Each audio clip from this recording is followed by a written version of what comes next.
S S L C ವಿದ್ಯಾರ್ಥಿಗಳು ತುಂಬ ಜನ ಕೇಳ್ತಿದ್ದೀರಾ ಬ್ರೋ, ನಮ್ಮ ಒಂದು ಎಕ್ಸಾಮ್ ಒಂದ್ರದ್ದು ರಿಸಲ್ಟ್ ಯಾವಾಗ ಬರುತ್ತೆ ಮತ್ತು ವ್ಯಾಲ್ಯೂಯೇಷನ್ ಯಾವಾಗ ಕಂಪ್ಲೀಟ್ ಆಗುತ್ತೆ, ರಿವ್ಯಾಲ್ಯೂಯೇಷನ್ಗೆ ನಾವು ಅಪ್ಲೈ ಮಾಡೋದು ಯಾವ ಡೇಟಿಗೆ ಮತ್ತು ಇಂಪ್ರೂವ್ಮೆಂಟ್ಗೆ ನಾವು ಎಕ್ಸಾಮ್ನ ಬರೀಬೋದಾ ಅಂತ ತುಂಬ ಜನ ವಿದ್ಯಾರ್ಥಿಗಳು ಕೇಳ್ತಾ ಇದ್ದೀರಾ. ಈ ಒಂದು ವಿಡಿಯೋದಲ್ಲೆಲ್ಲ ಕ್ಲಿಯರ್ನ ಮಾಡ್ತೀನಿ. ಚಾನಲ್ನ ಹೊಸ್ತಾ ಬಂದರೆ ಚಾನಲ್ನ ಸಬ್ಸ್ಕ್ರೈಬ್ ಮಾಡಿ, ಹಾಗೆ ಮರಿದ ಒಂದು ವಿಡಿಯೋಗೆ ಲೈಕ್ನ ಮಾಡ್ಕೊಳ್ಳಿ. ಬನ್ನಿ ವಿಡಿಯೋನ ಶುರು ಮಾಡೋಣ. ಈಗ ರಿವ್ಯಾಲ್ಯೂಯೇಷನ್ ಬಗ್ಗೆ ಮಾತಾಡೋದ್ರೆ, ರಿವ್ಯಾಲ್ಯೂಯೇಷನ್ ಬಂದ್ಬಿಟ್ಟು ನಿಮಗೆ ಯಾವಾಗ ನಿಮ್ಮ ಒಂದು ಎಸ್ ಎಲ್ ಸಿ ಎಕ್ಸಾಮ್ ಒಂದ್ರದ್ದು ರಿಸಲ್ಟ್ ಅನ್ನೋದು ಅನೌನ್ಸ್ ಆಗುತ್ತೆ ಅವತ್ತು ಮಧ್ಯಾಹ್ನದಿಂದ ಬಂದ್ಬಿಟ್ಟು ನಿಮಗೆ ರಿವ್ಯಾಲ್ಯೂಯೇಷನ್ಗೆ ಅಪ್ಲೈ ಮಾಡೋಕ್ಕೆ ಕರ್ನಾಟಕ ಶಾಲಾ ಶಿಕ್ಷಣ ಮಂಡಳಿಯವರು ಒಂದು ವೆಬ್ಸೈಟ್ನ ಬಿಡ್ತಾರೆ. ಸೊ ಅದ್ರಲ್ಲಿ ಬಂದ್ಬಿಟ್ಟು ನೀವು ರಿವ್ಯಾಲ್ಯೂಯೇಷನ್ಗೆ ಅಪ್ಲೈನ ಮಾಡ್ಬೋದು. 2-3 ಮಾರ್ಕ್ಸು ಕಮ್ಮಿ ಬಂದಿದೆ, ನಾನು ಫೇಲ್ ಆಗಿದ್ದೀನಿ ಅಂದರೆ ಸೊ ನೀವು ಆ ಎಕ್ಸಾಮ್ಗೆ ಅಪ್ಲೈನ ಮಾಡ್ಬೋದು. ರಿವ್ಯಾಲ್ಯೂಯೇಷನ್ಗೆ ಬಂದ್ಬಿಟ್ಟು ಅಪ್ಲೈನ ಮಾಡ್ಬೋದು.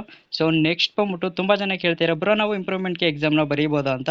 ಹೌದು, ನೀವು ಇಂಪ್ರೂವ್ಮೆಂಟ್ಗೆ ಎಕ್ಸಾಮ್ನ ಬರೀಬೋದು. ನಮಗೆ ಎಸ್ ಎಲ್ ಸಿ ಎಕ್ಸಾಮ್ ಒಂದರಲ್ಲಿ ನಮಗೆ ಕಮ್ಮಿ ಮಾರ್ಕ್ಸ್ ಬಂದಿದೆ ಅಂದರೆ ಸೊ ನೀವು ಎಕ್ಸಾಮ್ 2ಗೆ ಅಪ್ಲೈನ ಮಾಡಿ ನೀವು ಇಂಪ್ರೂವ್ಮೆಂಟ್ಗೆ ಸೊ ನೀವು ಎಕ್ಸಾಮ್ನ ಬರೀಬೋದು. ಮತ್ತು ತುಂಬ ಜನ ರಿಸಲ್ಟ್ ಯಾವಾಗ ಕೊಡ್ತಾರೆ ಬ್ರೋ ನಮ್ಮದು ಅಂತ ತುಂಬ ಜನ ಕೇಳ್ತಿದ್ದೀರಾ.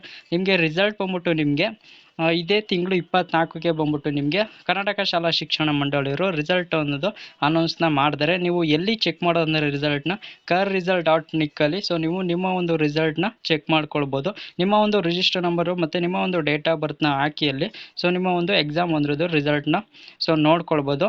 ಮತ್ತು ತುಂಬ ಜನ ಕೇಳ್ತಿದ್ದೀರಾ ಬ್ರೋ, ವ್ಯಾಲ್ಯೂಯೇಷನ್ ಅದು ಸೊ ಯಾವಾಗ ಸ್ಟಾರ್ಟ್ ಆಗಿ ಯಾವಾಗ ಎಂಡ್ ಆಗುತ್ತೆ ಅಂತ. ನಿಮಗೆ ವ್ಯಾಲ್ಯೂಯೇಷನ್ ಬಂದ್ಬಿಟ್ಟು ಇದೇ ತಿಂಗಳು 8ನೇ ತಾರೀಕಿಂದ ಬಂದ್ಬಿಟ್ಟು ನಿಮಗೆ ವ್ಯಾಲ್ಯೂಯೇಷನ್ ಒಂದು ಸ್ಟಾರ್ಟ್ ಆಗಿದೆ. ಸೊ ವ್ಯಾಲ್ಯೂಯೇಷನ್ ಬಂದ್ಬಿಟ್ಟು ನಿಮಗೆ 15 ಅಥವಾ 20 ದಿನಗಳಲ್ಲಿ ನಿಮಗೆ ವ್ಯಾಲ್ಯೂಯೇಷನ್ ಅದು ಮುಗಿಯುತ್ತೆ.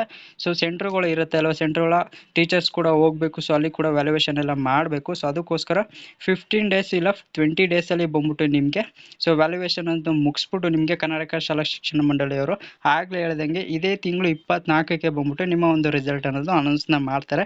24ಕ್ಕೆ ನಿಮಗೆ ರಿಸಲ್ಟ್ ಏನಾದರೂ ಅನೌನ್ಸ್ನ ಮಾಡ್ತಂದ್ರೆ ಅದ್ರ ಮಧ್ಯಾಹ್ನದಿಂದ ಬಂದ್ಬಿಟ್ಟು ನೀವು 2-3 ಮಾರ್ಕ್ಸು ಕಮ್ಮಿ ಬಂದಿತ್ತು, ನಾನು ಫೇಲ್ ಆಗಿದ್ದೀನಿ, ನಾನು ಇಂಪ್ರೂವ್ಮೆಂಟ್ಗೆ ಎಕ್ಸಾಮ್ನ ಬರೀಬಹುದು, ಅದೇ ದಿನ ಅಂದರೆ 24ನೇ ತಾರೀಕು ನಿಮಗೆ ರಿಸಲ್ಟ್ ಅನ್ನೋದು ಅನೌನ್ಸ್ ಆಗುತ್ತೆ.